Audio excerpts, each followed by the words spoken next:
বাসায় রেস্টুরেন্ট স্টাইলে চিকেন বল বানানোর ট্রাই করতেছে।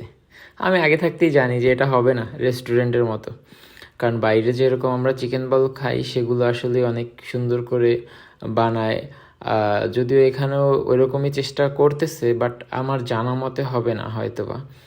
তবে এখন পর্যন্ত সব ঠিক আছে, এখন দেখা যাক লাস্ট পর্যন্ত খেতে পারি কি না।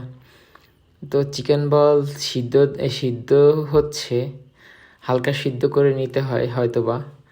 এরপরে তেলে ভাজা হচ্ছে, কিন্তু এখানেই হলো ঝামেলা, কারণ তেলে হচ্ছে অল্প সময় ভাজতে হয়, বাট ভাজার পরে দেখতেছি যে অনেক বেশি কড়া করে ভেজে ফেলছে। আর চিকেন বল বেশি কড়া করে ভাজলে ওর উপরে একটা লেয়ার চলে আসে, যদিও খেতে ভালো লাগে, কিন্তু ওই লেয়ারটা চলে আসলে তখন হচ্ছে কিছুটা মাছ ভাজার মতো টেস্টও হয়। তো যাই হোক, বানানো শেষ।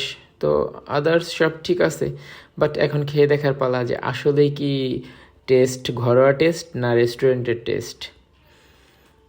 তো খেয়ে দেখলাম ভালো।